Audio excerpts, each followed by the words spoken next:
Hello students, हम अपने electrostatic chapter को ही कंटिन्यू करेंगे और आज का नया टॉपिक है इलेक्ट्रिक फील्ड। इलेक्ट्रिक फील्ड को समझने से पहले हमें ये बात याद करनी होगी कि दो चार्जेस के बीच में एक फोर्स लगता है।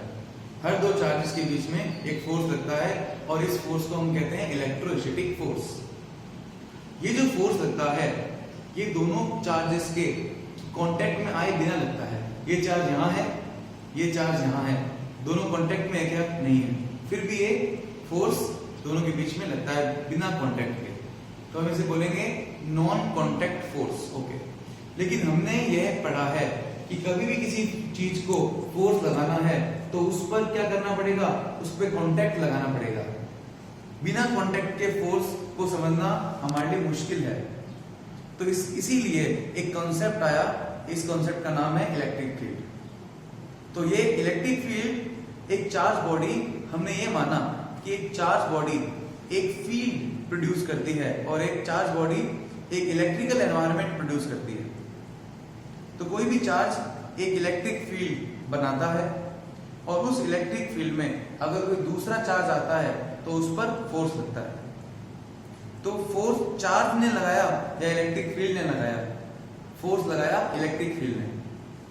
तो इसे वापस से समझिए, चार्ज ने इलेक्ट्रिक फील्ड को क्रिएट किया और इलेक्ट्रिक फील्ड ने दूसरे चार्ज पर फोर्स लगाया। ओके, तो चार्ज अपने चारों तरफ एक इलेक्ट्रिकल एनवायरनमेंट प्रोड्यूस करता है और उस इलेक्ट्रिकल एनवायरनमेंट में अगर कोई दूसरा चार्ज आता है तो उस चार्ज पर फोर्स लगता है। तो इलेक्ट्रिक फील्ड, इसे हम कॉन्सेप्ट दिया इलेक्ट्रिक फील्ड का। ओके, इसमें हमें दो बातें समझनी पड़ेंगी। इसकी डेफिनेशन देख सकते हैं आप। Electric field is defined as the field और space around the charge at which if another charge is come experience a force. जैसे कि चार्ज है और इस चार्ज की क्वांटिटी, ये पॉजिटिव चार्ज है, इस बॉडी पर चार्ज की क्वांटिटी बहुत ज्यादा है, इस बॉडी पर चार्ज की क्वांटिटी बहुत ज्यादा है, तो इसके चारों तरफ जो इलेक्ट्रिक फील्ड बनेगा वो भी क्या होगा? बहुत ज्यादा। ओके, तो ऐसे चार्ज को हम बोलते हैं सोर्स चार्ज। और दूसरी बॉडी पर चार्ज बहुत कम है और हमने इस बॉडी को बोला टेस्ट चार्ज। तो सोर्स चार्ज का काम क्या है? टेस्ट चार्ज पर फोर्स लगाना। और टेस्ट चार्ज का काम क्या है? चार्ज को एक्सपीरियंस करना। तो ये चार्ज एक्सपीरियंस करता है और ये चार्ज अप्लाई करता है। ये दोनों में डिफरेंस आपको मालूम होना चाहिए। तो चार्ज अप्लाई किसने किया? सोर्स चार्ज ने। चार्ज एक्सपीरियंस किसने किया? Test charge. Okay, electric field एक नॉन फिजिकल क्वांटिटी है। इलेक्ट्रिक फील्ड केवल एक स्पेस है। ओके, तो ये नॉन फिजिकल क्वांटिटी हुई। अब इलेक्ट्रिक फील्ड की स्ट्रेंथ कितनी होती है? ये चार्ज इस चार्ज पर कितना इलेक्ट्रिक फील्ड लगाएगा या इलेक्ट्रिक फील्ड कितना होगा, उसको चेक करना है। कैसे चेक करेंगे? हम इस चार्ज के पास एक टेस्ट चार्ज रखेंगे। इस टेस्ट चार्ज पर ये चार्ज फोर्स लगाएगा। हमने इस पॉइंट पे रख के देखा तो ये इस पॉइंट पर ये चार्ज फोर्स लगा रहा था। ओके, तो हमने बोला इस पॉइंट पर इलेक्ट्रिक फील्ड है। कितना फोर्स है वो हमने कैलकुलेट किया। हमने इसी चार्ज को यहां से हटाकर और इस पॉइंट पर आगे दूर रखा। अभी चेक किया, अभी भी इसमें क्या लग रहा था? फोर्स। लेकिन फोर्स की वैल्यू क्या हो गई? कम। अगर इसमें फोर्स कम हो गया, हमने बोला इलेक्ट्रिक फील्ड की वैल्यू भी कम हो गई। ओके, तो हमें एक बात पता लगी कि इलेक्ट्रिक फील्ड की वैल्यू डिस्टेंसेस से कम होती है। ओके, इसकी स्ट्रेंथ को कैसे समझेंगे? तो एक और क्वांटिटी हमने बनाई जिसने इसकी स्ट्रेंथ को बताया कि ये चार्ज किसी चार्ज पर कितना फोर्स लगाता है। हमने उसे बोला इलेक्ट्रिक फील्ड इंटेंसिटी और electric field strength. Electric field intensity at a point is defined as the force experienced by any positive charge at that point. जैसे एक चार्ज है और इसकी वैल्यू है 1 micro coulomb. 1 micro coulomb means 1 into 10⁻⁻⁶ coulomb. ये एक charge है और इस चार्ज पर फोर्स लगता है 1 न्यूटन। तो टेस्ट चार्ज कितना है 1 माइक्रोकूलम, फोर्स कितना लगता है 1 न्यूटन। किसी पॉइंट पर इलेक्ट्रिक फील्ड पे किसी पॉइंट पर इस पे फोर्स कितना लग रहा है 1 न्यूटन। तो हमें निकालना है कि इस पॉइंट पर इलेक्ट्रिक फील्ड इंटेंसिटी कितनी होगी। तो वो हम चेक करेंगे 1 न्यूटन अपॉन 1 इंटू 10⁻⁻⁶। फोर्स कितना लगा 1 न्यूटन, किस पे लगा 1 माइक्रोकूलम का, -6 ऊपर आया, कितना आया 10⁻⁶ न्यूटन पर कूलम। इसका मतलब है कि अगर 1 कूलम का चार्ज होता तो कितना फोर्स लगता 10⁻⁶ न्यूटन। तो अब पर कूलम पर कितना फोर्स लगा रहा है किसी पॉइंट, जैसे ये एक पॉइंट है, इस पॉइंट पर कूलम पर कितना फोर्स लगेगा उसी को हम बोलते हैं electric field intensity. Electric field की इंटेंसिटी कितनी है। ओके, यहां देखिए। इसके बाद आपको एक बात ध्यान देनी है कि यहां ये जो फॉर्मूला है force experience by unit positive charge, ये फॉर्मूला बिल्कुल एप्रोप्रिएट नहीं है। तो इसको एप्रोप्रिएट करने के लिए, करेक्ट करने के लिए हमने यहां लिमिट Q0 टेंड्स टू 0 लिखा।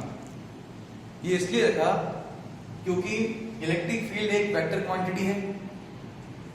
अगर ये Q, इधर देखिए एक बार, अगर ये Q इलेक्ट्रिक फील्ड अपने चारों तरफ क्रिएट कर रहा है तो ये टेस्ट चार्ज भी क्या करेगा अपने चारों तरफ इलेक्ट्रिक फील्ड क्रिएट करेगा। ये इस पर 10 न्यूटन फोर्स लगा रहा है, ये भी इस पर कुछ फोर्स लगाएगा, यस। इसलिए हमने टेस्ट चार्ज को बहुत स्मॉल ले लिया ताकि इसके इलेक्ट्रिक फील्ड को इसका इलेक्ट्रिक फील्ड इफेक्ट नहीं कर सके। अगर इसका इलेक्ट्रिक फील्ड बहुत कम होगा तो इसका इलेक्ट्रिक फील्ड सोर्स चार्ज के इलेक्ट्रिक फील्ड को इफेक्ट नहीं कर पाएगा। इसलिए हमने बोला this charge is very very small, the electric field of this charge not affect the electric field of source charge. Okay, अब तो ये फॉर्मूला हम लिखते हैं। Electric field E vector is a vector quantity. Electric field एक vector quantity है और इसकी डायरेक्शन क्या होगी, जिस डायरेक्शन में पॉजिटिव चार्ज पर फोर्स लगता है वही डायरेक्शन इलेक्ट्रिक फील्ड इंटेंसिटी की डायरेक्शन होती है। कैसे,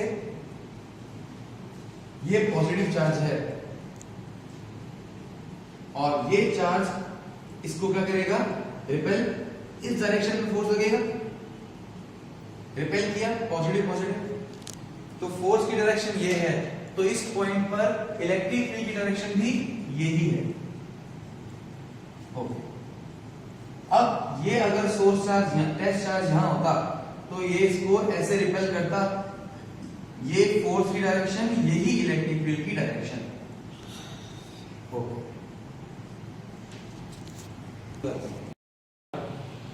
कि अगर कोई चार्ज इलेक्ट्रिक फील्ड के अंदर है, या हमने देखा कि इलेक्ट्रिक फील्ड चार्ज पर फोर्स लगाता है, इलेक्ट्रिक फील्ड चार्ज पर फोर्स लगाता है। ओके, अगर कोई चार्ज इलेक्ट्रिक फील्ड के अंदर रखा है तो उस चार्ज पर फोर्स लगेगा।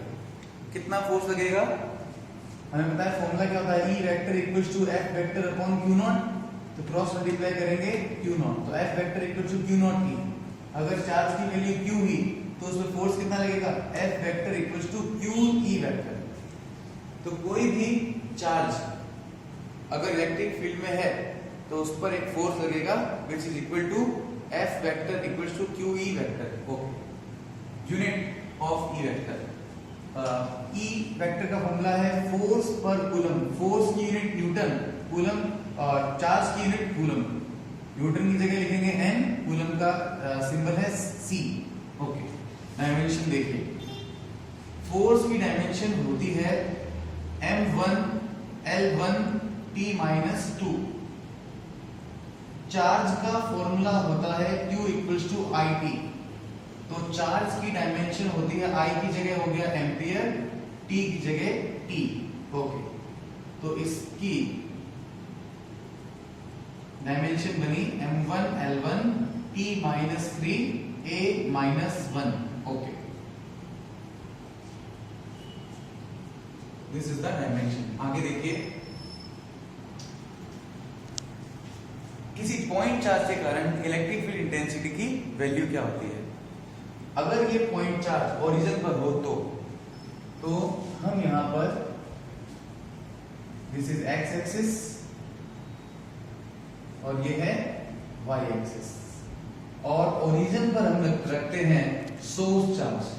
सोर्स चार्ज को कहां रखा हमने, ओरिजिन पर। ओके, टेस्ट चार्ज कहीं भी एक्स वाई एक्सिस में प्रेजेंट है, और किसी भी पोजीशन को अगर ओरिजिन से मिलाते हैं तो उसे बोलते हैं पोजीशन वेक्टर। तो इसकी पोजीशन वेक्टर कितना है, आर वेक्टर। ओके,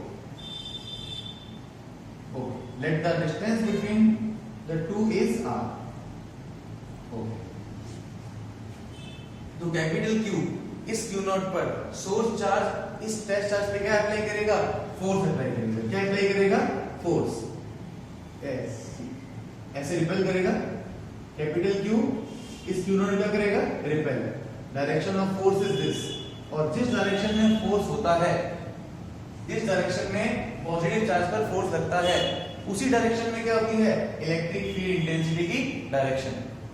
तो ये किसकी डायरेक्शन हुई, इलेक्ट्रिक फील्ड इंटेंसिटी की। ओके, इस तरह से डायग्राम बना। अब आपको पता है फोर्स किस पर लग रहा है, force acting on test charge Q naught. कितना होता है फोर्स की वैल्यू, के Q1 Q2, Q1 is Q, Q2 is Q naught upon R square. K Q1 Q2 upon R square, और डायरेक्शन क्या होगी, जिस डायरेक्शन में ये पोजीशन वेक्टर है, तो हम लिखेंगे यहां पे R cap. This is equation number 1। But from the definition of electric field intensity, we know that E vector equals to F vector upon Q naught। F vector कितना है, A Q Q naught R cap upon R square। इसमें किसका divide करना है आपको, F vector में किसका divide करना है, Q naught का। ये Q naught से Q naught कैंसिल आउट, ये E वेक्टर की वैल्यू बनी ये Q upon R square R। तो एक फॉर्मूला था हमारे पास E vector equals to F vector upon Q naught. ये इलेक्ट्रिक फील्ड इंटेंसिटी का फॉर्मूला है टेस्ट चार्ज की फॉर्म में। अगर आपसे पूछे electric field intensity due to test in form of test charge, तो ये फॉर्मूला, और इसमें कौन सा चार्ज है, सोर्स चार्ज। तो सोर्स चार्ज के लिए इलेक्ट्रिक फील्ड इंटेंसिटी का ये फॉर्मूला, टेस्ट चार्ज के लिए ये वाला।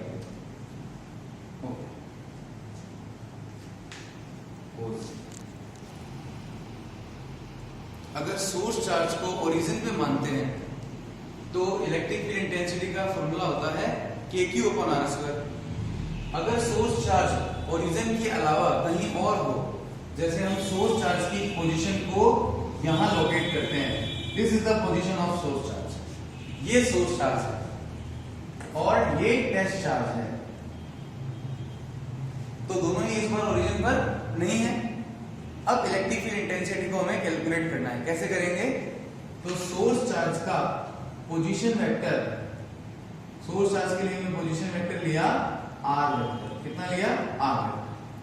टेस्ट चार्ज के लिए हमने पोजीशन वेक्टर लिया r नॉट वेक्टर। ओके, ये कैपिटल Q Q नॉट पे क्या लगाएगा, रिपल्शन फोर्स, ये रिपल्शन फोर्स F वेक्टर, और जिस डायरेक्शन में पॉजिटिव चार्ज पर फोर्स लगता है उसी डायरेक्शन में क्या होती है, इलेक्ट्रिक फील्ड इंटेंसिटी की direction. This is the direction of electric field intensity. Okay, तो हमें अब इस पॉइंट को नाम देते हैं A और इस पॉइंट को नाम देते हैं B, और जो हमने लास्ट फॉर्मूला किया था उसी के according force on test charge Q naught, कितना फोर्स लगता है, फॉर्मूला होता है K Q1 Q2 upon R square. यहां पे डिस्टेंस दोनों के बीच में कितनी है, AB, तो मैं यहां पे लिखता हूं AB स्क्वायर। ओके, अगर मैं इसको वेक्टर फॉर्म में लिखना चाहूं AB को, तो मैं लिख सकता हूं क्या? यस, AB वेक्टर का मैग्नीट्यूड, ये एक ही बात है। ये चीज और ये चीज एक ही बात है। ये भी स्केलर क्वांटिटी है, ये भी स्केलर क्वांटिटी है। इसमें मैंने वेक्टर क्वांटिटी का मैग्नीट्यूड ले लिया। वेक्टर क्वांटिटी का मैग्नीट्यूड एक स्केलर क्वांटिटी होती है। यहां पर डायरेक्शन कहां से कहां है इसकी? A से B, तो यूनिट वेक्टर क्या होगा? यहां पे हम यूनिट वेक्टर वो लगाएंगे जो फोर्स की डायरेक्शन को बताएगा। फोर्स की डायरेक्शन में लग रहा है A से B, यूनिट वेक्टर क्या कह रहा है? Direction of force is from A to B। Okay, अब हमें इस AB को सॉल्व करना है। यस, आपको एक फॉर्मूला याद होगा, यूनिट वेक्टर का फॉर्मूला होता है A वेक्टर, वेक्टर अपॉन में मैग्नीट्यूड ऑफ वेक्टर। तो इस यूनिट वेक्टर को हमें आगे सॉल्व करना है। तो AB कैप कितना होगा? AB cap is equal to AB vector upon magnitude of AB vector. Let this equation be 1। Okay, अब हमें किसकी हेल्प लेनी पड़ेगी? Triangle law of vector addition की। किसकी? Triangle law. By triangle law of vector addition, by triangle law of vector addition. इसमें जो vector same direction में होते हैं, सेम डायरेक्शन में होते हैं, उनको अपन ऐड करते हैं, और जो अपोजिट सीक्वेंस में होता है उसको इक्वल में रखते हैं। जैसे सेम सीक्वेंस में है OA vector, OA vector plus AB vector, ये दोनों एक ही सीक्वेंस में है, plus AB vector equal to opposite sequence में कौन सा है? OB vector. ओके, अब OA वेक्टर की वैल्यू पुट कीजिए, R vector plus AB vector. OB vector की वैल्यू कितनी है? R naught vector. ओके, तो AB वेक्टर की वैल्यू कितनी होगी? R naught vector minus R। Okay, तो हम यहां पे AB वेक्टर की वैल्यू को इक्वेशन फर्स्ट में लिख सकते हैं। यस, तो पहले इक्वेशन फर्स्ट से F vector equals to K Q Q naught upon AB square, और AB कैप को हम कैसे लिख सकते हैं? यूनिट वेक्टर को vector upon magnitude of vector. Magnitude of vector AB vector की जगह हम क्या लिख सकते हैं? AB। यस, ओके, अब F vector equals to K Q Q naught, AB vector की वैल्यू पुट कर दीजिए, कितनी है? R naught vector minus R vector. Okay, नीचे कितना है? AB क्यूब, और AB क्यूब की वैल्यू कितनी? AB की वैल्यू कितनी? R not minus R vector. लेकिन ये वैल्यू किसकी है? AB वेक्टर की। हमें वैल्यू किसकी रखनी है? AB की। तो हम यहाँ पे क्या लगा देंगे? मैग्नीट्यूड, और क्या लगा देंगे यहाँ पे? Q। ओके, तो ये लगा force, but from the definition of electric field intensity कितना होता है? E vector equals to F vector upon Q naught. F vector में Q नॉट का डिवाइड कर दो, Q नॉट का डिवाइड करेंगे तो ये Q नॉट कैंसिल हो जाएगा, और E वेक्टर की वैल्यू आ जाएगी K Q R naught vector minus R vector upon R naught vector minus R vector का whole cube. This is the formula of electric field intensity when source charge is not at origin. Yes.